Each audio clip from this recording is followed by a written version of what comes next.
மாண்புமிகு முதலமைச்சர் ஜோசப் விஜய் அவர்களின் 100வது நாள் ஆட்சி மக்கள் நல ஆட்சியாகவும் மாற்றத்தை நோக்கிய பயணமாகவும் வெற்றி நடை போடுகிறது. ஹாலிடேஸ்னாலே அது நம்ம ஜிடி ஹாலிடேஸ் தான். GT Holidays, South India's #1 travel brand. You know you are special when you're with GT Holidays. துப்பாக்கி சூடு நடத்துகிறாங்க. அதே இடத்துல 2 பேர் இறந்து போகிறாங்க. கல்லியூரை சேர்ந்த பெண்ணாகரம் பகுதியை சேர்ந்த 2 பேர் இறந்துறாங்க. 3 பேர் போனவங்க. 3 பேரில் ஒருத்தருக்கு வயிற்றில் அடிபட்டு கர்நாடக வனத்துறையால் கைது செய்யப்படுறார். கைது செய்யப்பட்டு 2005 தான் அவர் வெளியே வர்றார், விடுதலையாகி வெளியே வர்றார். அப்போ இதுக்கு எதிர்வினையாற்றார் வீரப்பன். 89 அதே ஆகஸ்ட் மாதத்தில் எதிர்வினையாற்றார். ஆகஸ்ட் 4ஆம் தேதி அந்த ஃபாரஸ்ட் கார்டு மோகனையாவை சுட்டு கொள்கிறார். கோவிந்தபாடியை சேர்ந்த பழனின்ட்டு ஒருத்தர் மீன் பிடிக்க போகிறார் பாலார் பகுதியில், அவரை சுட்டு கொள்கிறாங்க. அதுக்கு கர்நாடக வனத்துறை சொன்ன காரணம், வேட்டைக்கு வந்தாங்க சுட்டோம், அவர்கிட்ட அந்த வேட்டை பொருளும் எதுவும் கைப்பற்றலை. மீன் பிடிக்க போனவர் சுட்டு கொண்டுட்டாங்க. 2 பேர் போகிறாங்க. அப்போ பழனி கூட தமிழர்கள் என்றாலே தீயவர்கள், கெட்டவர்கள், சட்டவிரோத செயல்கள் செய்வான் அப்படிங்கிறது மனநோக்கத்தில் தான் வந்து கர்நாடக வனத்துறை அந்த செயல்களை பண்ணுறாங்களா? கர்நாடக வனத்துறை, காவல்துறை 2க்குமே அந்த உணர்வை ஊட்டி வளர்த்து, மொழிவெறியை ஊட்டி வளர்த்திருக்காங்க. ஓகே. இந்த மாதிரி மோதல் சாவுகள் ஏற்படும் போது ஒவ்வொரு மோதல் சாவுலையும் அப்படின்னா காவல்துறை அந்த அதிகாரிகள் மீது ஏதாவது காயங்கள் இருக்கணும், ஏதாவது இருக்கணும். எதுவுமே கிடையாது, எதுவுமே இல்லை. தேசிய மனித உரிமை ஆணையமும் உச்சநீதிமன்றம் பல வழக்குகள் அதை சுட்டி காட்டியிருக்காங்க. ஓகே. இந்த மாதிரி நேர்வுகளில் வந்து முதல் அந்த சம்மந்தப்பட்டவங்க மேலே கொலை வழக்கு பதிவு செய்யணுன்றதை சுட்டி காட்டியிருக்காங்க. அந்த இந்த நிகழ்வுல எதுவுமே செய்யலை. ஓகே. அப்பையெல்லாம் அவங்களுக்கு எந்த சிக்கலும் இல்லை, எந்த பிரச்சனையும் இல்லை. ஸோ நீங்கள் இந்த மொழிவாழி மாநிலங்கள் பிரிக்கும்போது அது கர்நாடகாவுக்கு போகுது. ஓகே. அப்போ நம்ம ஆட்சியாளர்கள் செய்த தவறு தான் அது. இன்றைக்கி அந்த மக்கள் அனுபவிக்கிற இன்னல்களுக்கு காரணம் அன்றைக்கு இருந்த ஆட்சியாளர்கள் செய்த தவறு தான். அதேமாதிரி இப்போ இந்த காவேரி நதிநீர் சிக்கலுக்காக நம்ம இவ்வளோ பேசிகிட்டு இருக்கோம். காவேரி உற்பத்தி ஆகிற குடகு வந்து அன்னைக்கே அவங்க நான் தமிழ்நாட்டோட இணைஞ்சிக்கிறோன்ட்டு அந்த மக்கள் அவங்க வந்து அதை கோரிக்கையை வைக்கிறாங்க. ஓகே. ஆனால் நம்ம தமிழ்நாட்டு அரசியல்வாதிகள், ஆட்சியாளர்கள் அதை ஏற்க மறுக்கிறாங்க. குறிப்பாக கர்நாடகாவை பொறுத்த வரைக்கும் தமிழர்கள் மீது ஒரு விரோத மனப்பான்மையே இருந்துக்கிட்டே இருக்குது. கடந்த காலங்களில் காவேரி பிரச்சனைக்காக தமிழர்கள் ஏகப்பட்ட 1991 நடந்த அந்த காவேரி சிக்கலில் பல பேர் கொல்லப்பட்டாங்க. பெண்கள் மானபங்கப்படுத்தப்பட்டாங்க, பாலியல் வல்லுறவுக்கு உள்ளாக்கப்பட்டாங்க, உடைமைகள் அடித்து நொறுக்கப்பட்டது. அதுக்கு தான் வீரப்பன் ராஜ்குமார் கடத்தனது அதுக்கு தான். ஓகே. அப்போ இருந்தே அவர் திட்டமிடுறாரு. ஏன்னா அந்த கலவரத்தில் பெரும்பகுதியை ஈடுபட்டவங்க பூரா இவரோட ரசிகர்கள், கன்னட சூப்பர் ஸ்டார் ராஜ்குமாரோடைய ரசிகர்கள் தான் அந்த கலவரத்தில் ஈடுபட்டவங்க. நிறைய அட்டூழியங்களை செஞ்சவங்க அவங்க தான். நம்மளை ஒரு கன்னடரே 5-10 வருஷம் ஆண்டாங்கல்ல அம்மையார் ஜெயலலிதா. நம்ம ஆள்ற அளவுக்கு அவங்களுக்கு அதிகாரம் கொடுக்குறோம். ஆனால் அங்கே நம்மளை வாழக்கூட விடாத அளவுக்கு தான் தமிழர் அங்கே வாழக்கூட முடியாத சூழ்நிலை தான் அவங்க உருவாக்கி. ஓகே. ஆனால் அவங்கள நம்ம இங்கே கொண்டு வந்து ஆட்சியாளர்களாக ஆள வச்சுட்ருக்குறோம். வீரப்பன் இருந்த வரைக்கும் இந்த பிரச்சனை இல்லையா? வீரப்பன் இருக்க வரையும் இந்த பிரச்சனை இல்லைங்க. வீரப்பன் இருக்க வரையும் வனத்துறை அடங்கி இருந்தான். இல்லை, தமிழராக அவங்க கன்னடர்ன்றது 2வது. மனிதர் கரெக்ட். மனித உரிமை மீறல் அங்கே நடந்திருக்கு. அப்பட்டமான மனித உரிமை படுகொலை. இது மோதல் சாவெல்லாம் கிடையாது, படுகொலை. அநியாயமாக சுட்டு கொண்டு இருக்கான். இது ஒரு மனிதனாக இருந்து பேசலைன்னா நாம் எப்படி அது சரியாக இருக்கும்? ஆதனையர்களுக்கு அன்பு வணக்கம். இன்று நம்மோடு அரசியல் செயற்பாட்டாளர் தோழர் திருமிகு அரூர் வேடியப்பன் அவர்கள் நம்மோடு இருந்துள்ளார். வணக்கம் வேடியப்பன் சார். வணக்கம். நலமா இருக்கீங்களா? நலமா இருக்கு.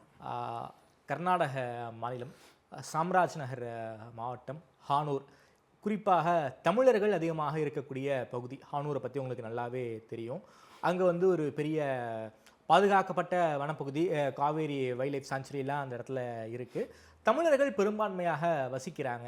ஸோ அந்த இடத்துல ஒரு 3 தமிழர்கள் மான் வேட்டையாட காட்டுக்குள்ளே போனாங்க அப்படின்னு சொல்லி கர்நாடக வனத்துறை அவங்கள வந்து சுட்டிருக்காங்க. 4 பேர் போயிருக்காங்க, இல்லை 3 பேரை ஸ்பாட் அவுட்டு, ஒருத்தவர் தப்பிச்சு வெளியே வந்து தகவல் சொல்லியிருக்காரு. குறிப்பாக பார்டர் பகுதியிலே ஒரு பெரிய பிரச்சனை. அந்த இடத்துல தமிழர்கள் பெரும்பான்மையாக இருக்காங்க. அதன் காரணமாகவே தமிழர்கள் மீது அங்கே இருக்கக்கூடிய கன்னட அரசு அதிகாரிகள், அரசியல் புள்ளிகள் இவங்களுக்கெல்லாம் ஒரு காழ்ப்பு இருக்குமா? குறிப்பாக என்ன நடந்துச்சு, அந்த பின்னணியை கொஞ்சம் சொல்ல முடியுமா சார் எங்களுக்கு?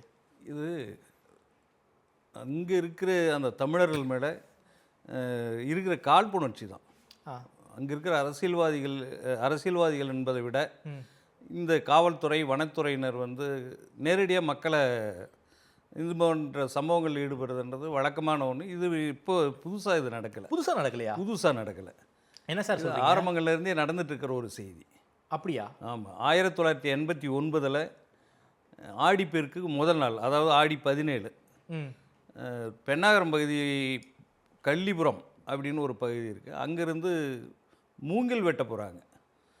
அதாவது அந்த காவேரி ஆறு இருக்கு பாருங்க, ஒகேனக்கல், அந்த இதுதான் அங்கே எல்லையே அதுதான். கர்நாடக தமிழக எல்லை அதுதான். ஆற்றுக்கு அந்த பக்கம் இருக்கிறது கர்நாடகா, இந்த பக்கம் இருக்கிறது தமிழ்நாடு. அப்போ அவங்க அரசு வந்து எல்லையை பிரிச்சிருந்தாலும் அந்த வாழ்கிற மக்களுக்கு வந்து அது எல்லை அந்த கணக்கு கிடையாது. அவங்க அங்கே இருக்கிறவங்க இங்கே வருவாங்க, இங்கே இருக்கிறவங்க இயல்பாக வாழ்க்கையில் போயிட்டுருக்குது. ஆற்றை கடந்துட்டு அங்கேருந்து அந்த பக்கம் இருக்கிறவங்க இந்த பக்கம் வந்து தேவைகளுக்கு வருவாங்க, இந்த பக்கம் இருக்கவங்க அந்த தேவைகளுக்காக அந்த பக்கம் போவாங்க. இது இயல்பாக நடக்கிற ஒரு விஷயம். சரி. அப்படி தான் அங்கே அந்த பக்கம் இருக்கிற மூங்கில் மரங்களில் இந்த கூடையெல்லாம் முடைவாங்க. மூங்கிலில் அந்த கூடை முடையிறத மூங்கில் வெட்டி கொண்டு வந்து அதை விற்றா தான் அந்த மக்களுக்கு வாழ்வாதாரமே, வாழ்க்கையே அதுதான். அப்படி போன ஒரு 3 தமிழர்களை 89 வெட்டி எடுத்துகிட்டு வந்து படுத்திருக்காங்க. அந்த காவேரியில் கொஞ்சம் தூரத்தில் தள்ளி படுத்திருக்காங்க. இதே மாதிரி இரவு நேரம் தள்ளி படுத்திருக்காங்க. மோகனை என்ற கார்டு தலைமையில் அந்த ஃபாரஸ்ட் வனக்காப்பாளர், ஃபாரஸ்ட் கார்டு, அவர் தலைமையில் போன கர்நாடக வன பாதுகாப்பு குழு துப்பாக்கி சூடு நடத்துகிறாங்க. அதே இடத்துல 2 பேர் இறந்து போகிறாங்க. கள்ளியூரை சேர்ந்த பெண்ணாகரம் பகுதியை சேர்ந்த 2 பேர் இறந்துறாங்க. 3 பேர் போனவங்க. 3 பேரில் ஒருத்தருக்கு வயிற்றில் அடிபட்டு கர்நாடக வனத்துறையால் கைது செய்யப்படுறார். கைது செய்யப்பட்டு 2005 தான் அவர் வெளியே வர்றார், விடுதலையாகி வெளியே வர்றார். அப்போ இதுக்கு எதிர்வினையாற்றார் வீரப்பன்.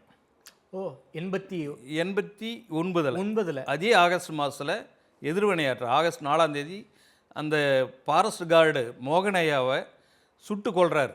பாலாறு பகுதியில், தமிழ்நாடு கர்நாடக எல்லை பகுதியாக இருக்கிற அந்த பாலாறு பகுதியில் சுட்டு கொள்கிறார். பதிலடி கொடுக்குறாரு, எதிர்வினையாற்றுறார். 2 தமிழர்களை சுட்ட வன அதிகாரியை வீரப்பன் போட்டுக்கொள் தள்ளுறாரு. அது இல்லாமல் அவங்களை கொல்லும்போது வந்து பக்கம் இருந்தவங்க கேட்டிருக்காங்க, ரொம்ப மோசமான வார்த்தையில் அப்படி தமிழர்னு சொல்லி கெட்ட வார்த்தைகளாக திட்டியிருக்காங்க அந்த கார்டு. இது இவர் வந்து பாதிக்குது. இவனுக்கு இவனுக்கு பழி தீர்த்தாகணுன்றதுனால அதே மாதத்தில் ஒரு சில நாட்களில் அந்த கார்டு மோகனையாவை வீரப்பன் துப்பாக்கிகள் சுட்டு கொள்கிறார். அதுக்கு பிறகு பார்த்தீங்களா அந்த பகுதியில் இந்த மாதிரி நிகழ்வு நடந்ததில்லை. வீரப்பன் உயிரோடு இருக்கிற வரையும் இப்படிப்பட்ட சம்பவங்கள் நடந்ததில்லை. சரி. 2014 பிப்ரவரியில் தான் ஒரு சம்பவம் நடக்குது. கோவிந்தபாடியை சேர்ந்த பழனின்ட்டு ஒருத்தர் மீன் பிடிக்க போகிறார் பாலார் பகுதியில். அவரை சுட்டு கொள்கிறாங்க. அதுக்கு கர்நாடக வனத்துறை சொன்ன காரணம், வேட்டைக்கு வந்தாங்க சுட்டோம், அவர்கிட்ட அந்த வேட்டை பொருளும் எதுவும் கைப்பற்றலை. மீன் பிடிக்க போனவர் சுட்டு கொண்டுட்டாங்க. 2 பேர் போகிறாங்க. அப்போ தமிழர்கள் என்றாலே தீயவர்கள், கெட்டவர்கள், சட்டவிரோத செயல்கள் செய்வான் அப்படிங்கிறது மனநோக்கத்தில் தான் வந்து கர்நாடக வனத்துறை அந்த செயல்களை பண்ணுறாங்களா? கர்நாடக வனத்துறை, காவல்துறை 2க்குமே அந்த உணர்வை ஊட்டி வளர்த்து, மொழி வெறியை ஊட்டி வளர்த்திருக்காங்க. தமிழர்களில் வந்து விரோதியாக பார்க்கறது, எதிரியாக பார்க்குற அந்த மனநிலையில் தான் வளர்த்திருக்காங்க. சரி. அங்கே இருக்கிற ஆட்சியாளர்களும் அரசியல்வாதிகளும் அப்படி தான் வளர்த்திருக்காங்க. அந்த பழனியை சுட்டு கொள்ளும்போது 2 பேர் போகிறாங்க. அதில் ஒருத்தர் தப்பிச்சு வந்துடுறாரு. அவர் 2023 ராஜின்னு ஒருத்தர், அவர் 2023 அவர் செட்டிப்பட்டின்னு அந்த கோவிந்தபடி பக்கம் இருக்கிற ஒரு கிராமம், அவர் அதே வனத்துறை, அவரையும் திட்டமிட்டு சுட்டு கொள்கிறாங்க. ஆனால் இதில் எதுவுமே இதுவரையும் எந்த எதிர்வினையும் கிடையாது. தமிழ்நாட்டிலேருந்து ஒரு கண்டனம், அரசியல் கட்சிகள் அதை கண்டிக்கிறது, தமிழ்நாடு அரசு சார்பில் அதை கண்டிக்கிறது அப்படின்ற அளவில் தான் போயிருக்கு. இது தொடர்ச்சியாக நடக்கிற ஒரு சம்பவம் தான். இப்போ அண்மையில் ஆகஸ்ட் 15 இந்த வருடம் நடந்த இந்த 3 பேர் கொலையில் சுட்டு கொல்லப்பட்ட Anthonysamy, Peter, John Peter, Kumar, இவங்க 3 பேர் சுட்டு கொல்லப்பட்டதில் Anthonysamy, David Kumar, John Rose Peter, அதில் தப்பிச்சு வந்து மகிமைராஜ் வந்து சொல்லலைன்னா தெரிஞ்சிருக்காது. இவங்க பாடி வந்து டீகம்போஸ் ஆகிருக்கும். உடல் வந்து அழுகி அடையாளமெல்லாம் போயிருக்கும். இவர் ஒருத்தர் தப்பிச்சதுனால அந்த செய்தி வெளியே வந்திருக்கு. அது தப்பிச்சு வெளியே வராரு, சொல்கிறாரு. அந்த குறிப்பாக கர்நாடக வனத்துறை என்ன சொல்றாங்கன்னா மான் வேட்டைக்கு வந்தாங்க அப்படின்னு சொல்றாங்க. அவங்க தரப்பில் சொல்கிற இன்னொரு செய்தியை நம்ம பார்க்கணும். மான் வேட்டைக்கு வந்தாங்க, 3 துப்பாக்கியை நான் கைப்பற்றியிருக்கிறோம், சுட்ட மான் கைப்பற்றணும் அப்படின்றாங்க. ஆனால் இதுவரையும் அதை காட்டலை, காட்சிப்படுத்தலை. காட்சி இப்போது வழக்கு ஆவணமாக காட்டணும், அல்லது இப்போ ஊடகங்கள் மக்களுக்கு தெரியப்படுத்தணும்ல. எல்லா வழக்கிலையும் ஒரு தீவிரவாதி பிடிச்சா கூட உட்கார வைப்பாங்க, பக்கம் அவங்க என்ன பொருட்களை கைப்பற்றினாங்க அதெல்லாம் வச்சு தான் காட்சிப்படுத்துவாங்க. ஆனால் இதில் சொல்கிறாங்களே தவிர எதுவுமே இதுவரை நடக்கலை. மிகப்பெரிய ஒரு அழுத்தம் இதில், அரசியல் போராட்டமாக நடக்குது. அங்கே இருக்கிற தமிழர்கள் கூடவே கன்னட மக்களும் அதில் சேர்ந்து, கன்னடர்களும் சேர்ந்து தான் போராடி இருக்காங்க. அங்கே அந்த விவசாய சங்கம் இதெல்லாம் இந்த பகுதியில் தொடர்ச்சியாக போராட்டங்களை, அன்னூரில் வந்து பெரிய அளவுக்கு சாலை அந்த வனத்துறை அலுவலகம் அடித்து நொறுக்கப்பட்டது, காவல் நிலைய முற்றுகை, இந்த அளவுக்கு போன பிறகு பாதிக்கப்பட்டு நியாயங்கட்டு போராடினா 5 பேரை கைது பண்ணுறாங்க. அதுவரையும் அவங்க மேலே அந்த சுட்டுக்கொண்ட வனத்துறை அதிகாரி மேலே நடவடிக்கை இல்லை. இவ்வளவு நெருக்கடியாகி தமிழ்நாட்டில் இருந்து கொஞ்சம் கண்டனங்கள் எழுந்த பிறகு, அரசியல் கட்சிகள் கண்டித்து, தமிழ்நாடு முதலமைச்சர்லாம் கண்டித்த பிறகு பேரளவுக்கு ஒரு மேஜிஸ்ட்ரேட் விசாரணை போடுறாங்க. அதுக்கு பிறகு இப்போ ரொம்ப சிக்கலாக போகுதுன்றதுனால பிஎன்எஸ் 103 உட்பிரிவு 1 படி கொலை வழக்கு பதிவு செய்யப்பட்டிருக்கு. என்னென்னா இவங்க காவல்துறை வனத்துறை சொல்கிற காரணம் என்னன்னு சொன்னால், இவங்க வேட்டைக்கு போயிட்டு இருந்தாங்க, நாங்கள் போயிட்டு அவங்கள கைது பண்ண போனோம், அவங்க எங்கள் மேலே சுட்டாங்க, நாங்கள் தற்காப்புக்காக அவங்கள சுட்டோம் அப்படின்னு சொல்கிறாங்க. அப்படியே இருந்து இவங்க தற்காப்புக்காகவே சுட்டிருந்தாலும் அவங்க மேலே கொலை வழக்கு பதிவு பண்ணியிருக்கணும்.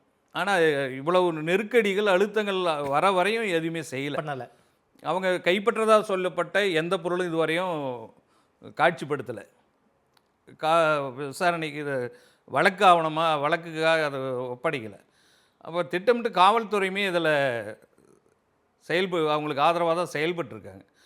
இந்த மாதிரி மோதல் சாவுகள் ஏற்படும் போது ஒவ்வொரு மோதல் சாவுலையும் அப்படின்னா காவல்துறை அந்த அதிகாரிகள் மீது ஏதாவது காயங்கள் இருக்கணும், ஏதாவது இருக்கணும், எதுவுமே கிடையாது, எதுவுமே இல்லை. தேசிய மனித உரிமை ஆணையமும் உச்சநீதிமன்றம் பல வழக்குகள் அதை சுட்டி காட்டியிருக்காங்க.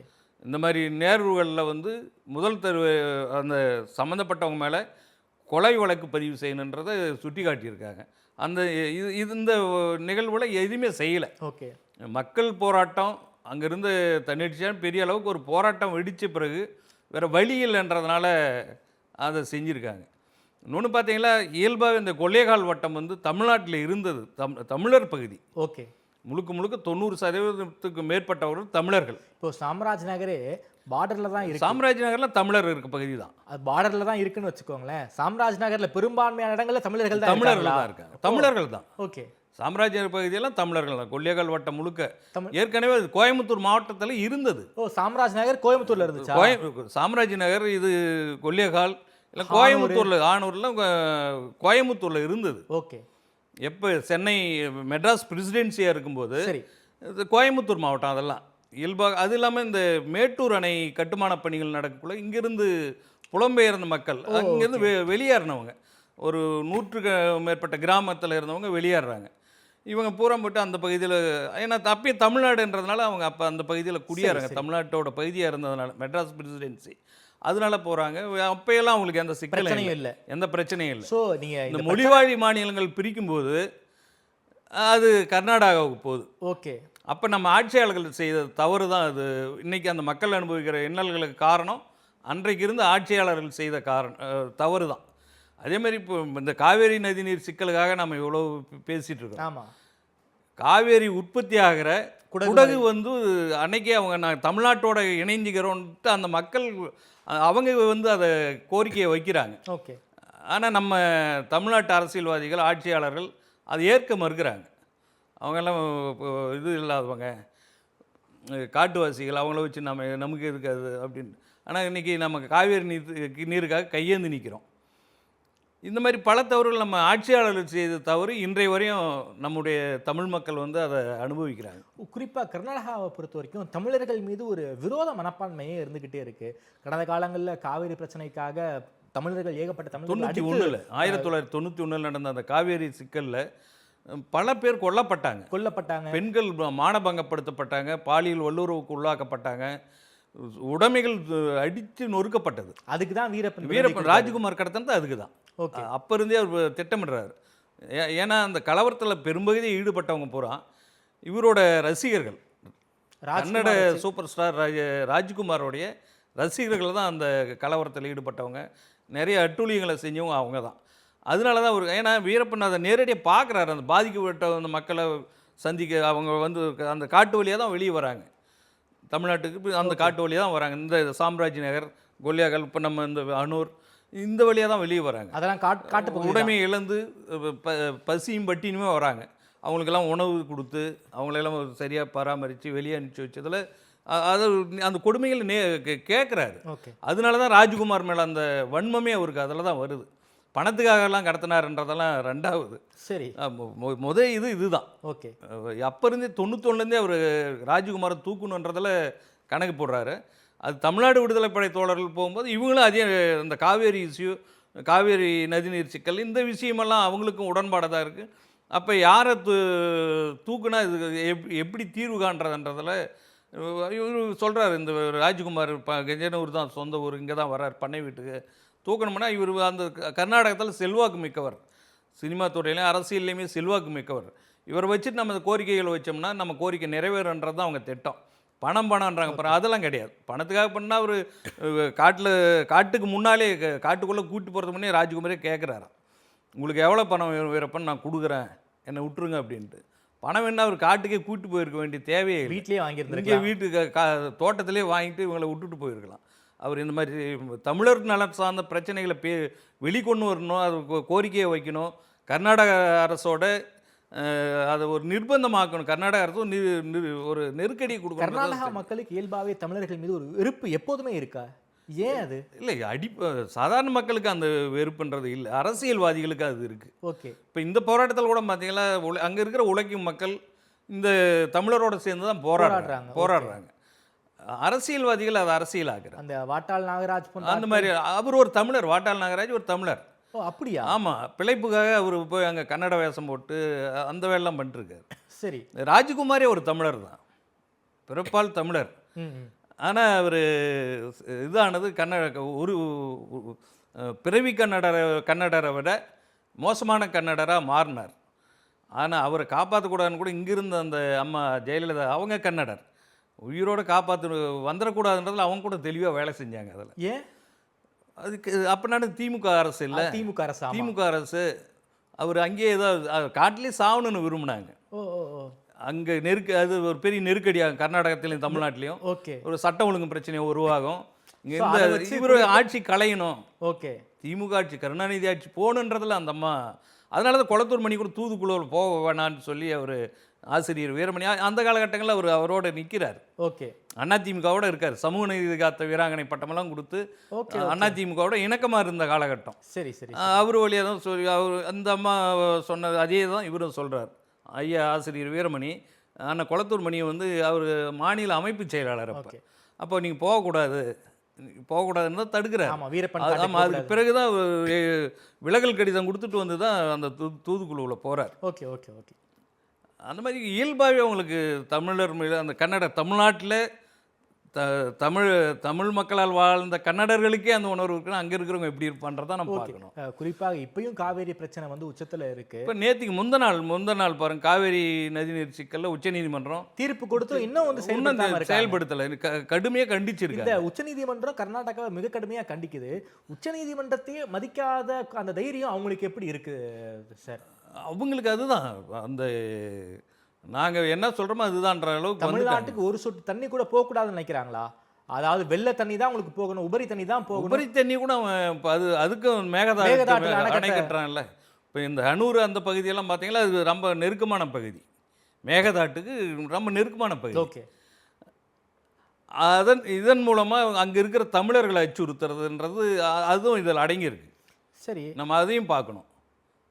மேகதாட்டுக்கு இவ்வளோ ஒரு பெரிய எழுச்சியான போராட்டங்கள் தமிழர் மத்தியில் வருதுன்றதுனால அந்த பகுதியில் இருக்கிற தமிழர்களை நெருக்கடி கொடுக்கணும், அவங்கள பயமுறுத்தணும் அப்படின்ற அது ஒரு காரணம். தமிழர்கள் இங்கே சுற்றுலாவுக்கு வர கர்நாடகா வை சேர்ந்தவர்கள் நெருக்கடிக்குள்ளாக்குனா அவங்க என்ன பண்ணுவாங்க? தமிழர்கள் அங்கே இருக்க தமிழர்கள் இங்கே இருக்க இயல்பாக இருக்கக்கூடிய தமிழர்கள் நம்ம ஆளுங்க ரொம்ப காலமாக சொல்லிட்டே வந்தாரை வாழ வைக்கும் தமிழ்நாடுன்னு சொல்கிறோம். ஆமாம், சொல்லி ரொம்ப ஜனநாயகமானவங்க நம்ம. ஆமாம், அதனால அந்த சிக்கல் போயிட்டு இருக்கு. இன்னொரு விஷயத்தை உங்களுக்கு நினைவுபடுத்துறேன் தோழர். அந்த கர்நாடகா ஒரு 10 ஆண்டுகளுக்கு முன்னாடி நினைக்கிறேன், கர்நாடகாவில் அந்த காவிரி நதிநீர் பிரச்சனை 2007 அதிமுக ஆட்சி காலம்னு நினைக்கிறேன். இந்த கர்நாடகா இஷ்யூக்காக IPL எல்லாம் போராட்டம் எல்லாம். ஆமாம். அந்த சமயத்தில் கர்நாடகாவுடைய மிகப்பெரிய பிரச்சனை அந்த KPN அவங்க பஸ்ஸு நிப்பாட்டி வச்சிருக்கக்கூடிய ஸ்டாண்டை ஒட்டுமொத்தமாக அவங்க கொளுத்தி அடிச்சாங்க. இப்போ ஒன்றும் இல்லைங்க. இப்போ நம்ம முதலமைச்சரோட திரைப்படம் ஜனநாயகன் இந்த காவேரி இஷ்யூக்காக படத்தை போட விடலையே, பேனர்லாம் கழிச்சா படத்தை வெளியிட விடலையே. அதன் காரணமாக KPN பஸ் நாங்கள் கர்நாடகாவுக்கு நாங்கள் பஸ்ஸே நாங்கள் சர்வீஸே கட் பண்ணுறோன்னு கட் பண்ணாங்க. கடந்த முதல்வர் போன ஆட்சி முதல்வர் MK ஸ்டாலின் அவர்களுக்கு ரொம்ப மோசமான, அதாவது நம்ம கருமாதின்னு சொல்லுவாங்கல்ல, அதெல்லாம் சடங்கெல்லாம் பண்ணாங்க, அவருக்கு பண்ணாங்க, கர்நாடகாவில் பண்ணாங்க. அதாவது தமிழர்கள் என்றாலே கேவலமானவர்கள், அவங்க மோசமானவங்க அப்படிங்கிற மனநிலையும் அவங்களுக்கு இயல்பாகவே உண்டு. இயற்கையாகவே அவங்களுக்கு அந்த தமிழரை ரொம்ப குறைச்சி பார்க்கறது, தாழ்ந்த நிலையில் பார்க்கறது, அது ஒரு மாதிரி ரொம்ப. சரி, நீங்கள் அப்படி பார்க்குறீங்க. இங்கே சுற்றுலாவுக்கு வர கர்நாடகா பயணிகளை தமிழ்நாட்டினர் அச்சுறுத்தல் பண்ணால் என்ன பண்ணுவாங்க அவங்க? நம்மளை ஒரு கன்னடரே 5-10 வருஷம் ஆண்டாங்கல்ல அம்மையார் ஜெயலலிதா. நம்ம ஆள்ற அளவுக்கு அவங்களுக்கு அதிகாரம் கொடுக்குறோம். ஆனால் அங்கே நம்மளை வாழக்கூட விடாத அளவுக்கு தான் தமிழர் அங்கே வாழக்கூட முடியாத சூழ்நிலை தான் அவங்க உருவாக்கி. ஓகே. ஆனால் அவங்கள நம்ம இங்கே கொண்டு வந்து ஆட்சியாளர்களாக ஆள வச்சுட்ருக்குறோம். வீரப்பன் இருந்த வரைக்கும் இந்த பிரச்சனை இல்லையா? வீரப்பன் இருக்க வரையும் இந்த பிரச்சனை இல்லைங்க. ஓகே. வீரப்பன் இருக்க வரையும் வனத்துறை அடங்கி இருந்தான். இந்த மோகனையா கொலைக்கு பிறகு இந்த மாதிரி அத்துமீறல்கள் எதுவுமே நடக்கலை. இவ்வளோ மோசமாக அதுக்கு பிறகு தான் அந்த 2014 தான் தொடர்ச்சியாக இப்போ ஒன்றுனா ஆரம்பிச்சு 14லே கொஞ்சம் கடுமையாக அதெல்லாம் கண்டித்து அதுக்கு எதிரான வேலைகள் நம்ம செஞ்சுருந்தோம்னா இந்த சிக்கல் இருந்துருக்கு. நம்ம அப்போ செய்யலை அதை. ஸோ இப்போ கர்நாடகா ரொம்ப உறுதியாக இருக்காங்க, நாங்கள் மேகதாட்டில் ஆனால் கட்டியே தீர்வோம். அதில் உறுதியாக இருக்காங்க. அந்த உறுதியை உறுதிப்படுத்துறதுக்காக தான் இந்த 3 பேர் கொலைக்கூடன்ற மாதிரி தான் பார்க்க வேண்டியிருக்கு. தமிழர் அந்த பகுதி தமிழர்கள் அதுக்கு ஆதரவாக இருக்கக்கூடாது. மேகதாட்டு அணையை எதிர்க்கிறதுக்கு தமிழ்நாட்டு குரலோட ஆதரவாக அவங்க இருக்கக்கூடாது. ஓகே. ஆனால் இயல்பாகவே தமிழர்கள் தமிழ்நாட்டு அந்த உணர்வு இருக்கும். ஆமாம். அதை பயமுறுத்தி அதை மட்டுப்படுத்துறதுக்காக தான் இந்த இதை செஞ்சுருக்காங்கன்ற அந்த பார்வையில் தான் இதை பார்க்கணும். நம்ம பார்டரில் கூட இல்லை, குறிப்பாக பெங்களூர் போன்ற நகரங்கள்லேயே தமிழர்கள் அதிகமாக இருக்காங்க. பெங்களூரில் தமிழர்கள் அதிகம். நம்ம அறிஞர் குணா மாதிரி இப்போ சில தமிழ் தேசிய அமைப்புலாம் கூட சொல்லுவாங்க பெங்களூர் எங்களுதுன்னு சொல்லிட்டு நாம சொல்லிட்டு இருக்காங்க. இங்கே இல்லை, பெங்களூர்லேயே கூட தமிழர் அதிகம். அவங்களுக்கு அச்சுறுத்தல்ங்கிறது அது இன்னொரு பிரச்சனையால கொண்டு போய் முடியும். பார்டரில் இப்படி பண்ணுறாங்க அப்படின்னா நகரத்தில் அவங்க ஈஸியாக பண்ண முடியும்ல. நகரத்தில் ரொம்ப எளிமையாக பண்ண முடியும். நகரத்தில் ரொம்ப இதை விட எளிமையாக பண்ண முடியும் அவனால்.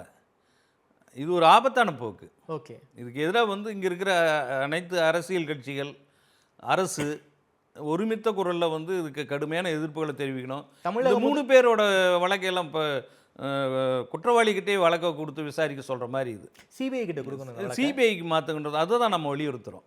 இந்த வழக்கை சிபிஐக்கு மாற்றணும். அந்த மக்கள் நிம்மதியாக வாழணுன்னா கொல்லேகால் தாலுகாவை தமிழ்நாட்டோட இணைக்கணும். சாம்ராஜ்ய நகர், கொல்லியாக்கால் இதெல்லாம் தமிழ்நாட்டோட இணைச்சிடணும். எனக்கு இன்னொரு கேள்வி இருக்குது தோழர். தமிழக முதல்வர் ஜோசப் விஜய் அவர்கள் கூட இந்த சம்பவத்தை ரொம்ப கடுமையாக கண்டனம் பண்ணியிருக்காரு. DK சிவகுமார் கர்நாடக முதல்வர் என்ன சொல்கிறாருன்னா, நாங்கள் தமிழ்நாட்டு பிரச்சனை தலையிடுறோமா, இது எங்கள் ஸ்டேட் பிரச்சனை, நீங்கள் எதுக்கு தலையிடுறீங்க அப்படின்னு கேட்குறாரு. இன்னொரு அமைச்சர் என்ன சொல்கிறாரு, கரூர் விஷயத்தை பற்றி நாங்கள் கருத்து சொன்னோமா, நீங்கள் எதுக்கு இதை பற்றி கருத்து சொல்கிறீங்க அப்படின்னு கேட்குறாங்க. ஸோ பாதிக்கப்பட்டது தமிழராக இருந்தாலும் நீங்கள் பதில் சொல்லக்கூடாது, அந்த அளவுக்கு ஆணவத்தோட பதில் சொல்கிறாங்க. இல்லை, தமிழராக அவங்க கன்னடரான்றது ரெண்டாவது. மனிதர் கரெக்ட். மனித உரிமை மீறல் அங்கே நடந்திருக்கு. அப்பட்டமான மனித உரிமை படுகொலை. இது மோதல் சாவெல்லாம் கிடையாது, படுகொலை. அநியாயமாக சுட்டு கொண்டு இருக்கான். இது ஒரு மனிதனாக இருந்து பேசலைன்னா நாம் எப்படி அது சரியாக இருக்கும்? அது கரூரை சொல்கிறதுக்கும் நீங்கள் இதை பேச வர சிவகுமார் அப்புறம் ஏன் தலியில் ஓட்டு கேட்க வர்றாரு? இது தமிழ்நாட்டு பிரச்சனை. தமிழ்நாட்டில் நடக்கிற தேர்தல் தமிழ்நாட்டுக்கானது. தளி தொகுதியில் எதுக்கு ஓட்டு கேட்க வர்றாரு? இப்போ கடந்த சட்டமன்ற தேர்தலில் தளி தொகுதியில் இந்திய கம்யூனிஸ்ட் கட்சி வேட்பாளருக்கு வந்து ஓட்டு கேட்டு பிரச்சாரம் பண்ணிட்டு போகிறாரா? இவ்வளவும் இருக்குது. சிவகுமாரெல்லாம் முழுக்க தமிழ் விரோதி. ஓகே. இதில் என்ன கொடுமைன்னா, கர்நாடகாவில் நடக்கிறது காங்கிரஸ் அரசு, காங்கிரஸ் ஆட்சி. தமிழ்நாட்டிலையும் கூட்டணியில் இருக்காங்க. இவங்க ஏறத்தாழ இவங்க தமிழ்நாட்டில் காங்கிரஸ் ஆளுங்கட்சி தான். அந்த தலைமை, தேசிய தலைமையாவது கூப்பிட்டு வச்சு இதை ஒழுங்குபடுத்துறதுக்கான முயற்சி பண்ணணும். அது காங்கிரஸாக இருக்கட்டும், பிஜேபியாக இருக்கட்டும். காவிரி நதிநீர் சிக்கலில் ஒரே மனநிலையில் தான் கர்நாடகத்து பக்கம் தான் நிற்கிறாங்க. தமிழ்நாடு தமிழர் பக்கம்ன்றது சுத்தமாகவே இல்லை. ஏன்னா தமிழ்நாட்டில் என்னைக்கோ உங்களால் ஆட்சிக்கு வர முடியாது. பிஜேபியோ காங்கிரஸோ தமிழ்நாட்டில் நினைக்க கூட முடியாது. அதனால அவங்களுக்கு வாய்ப்பு இருக்கிற இடமா கர்நாடகாவை பார்க்குறாங்க. அதனால கர்நாடகா பக்கம் சாயிறாங்க. அதுதான் தமிழ்நாட்டு 2 தேசிய கட்சியுமே அதை தான் பண்ணிட்டுருக்காங்க. இன்றைக்கி காங்கிரஸ் கூப்பிட்டு எளிமையாக அந்த பிரச்சனையை கையாள முடியும். கையாள மாட்டாங்க. ஏன்னா அவங்களுக்கு காங்கிரஸ் இருப்பு வந்து கர்நாடகாவில் அதிகம். இங்கே ஒன்றும் செய்ய முடியாது, நம்மளுக்கு இங்கே ஒன்றும் இல்லை. அதனால் அந்த போக்கை தான் அவங்க கையாளுறாங்க. ரொம்ப நன்றி தோழர். குறிப்பாக இந்த கர்நாடகா பகுதிகளில் தமிழர்கள் படும் இன்னலை பற்றி ரொம்ப விரிவாக பேசியிருக்கீங்க. இயல்பாகவே கன்னடர்களுக்கு தமிழர்கள் மீது ஒரு விரோதம் இருக்கும், அதை ஊட்டி வளர்க்குறாங்க. அந்த சிந்தையினுடைய வெளிப்பாடு தான் அந்த ஹானூரில் நடந்த அந்த படுகொலை.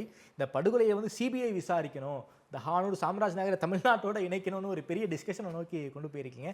இந்த சம்பவத்தை பற்றி ரொம்ப விரிவாக வீரப்பன் காலம் தொட்டு ரொம்ப விரிவாக பேசியிருக்கீங்க. வீரப்பன் இருந்த வரைக்கும் இந்த மாதிரி பிரச்சனைகள் வந்ததில்லைங்கிற ரியாலிட்டியை உடச்சி பேசியிருக்கீங்க. நேர்ந்து எனக்கு கொடுத்து பேசியமைக்கு நன்றி தோழர் வெடியப்பன். நன்றி, வணக்கம்.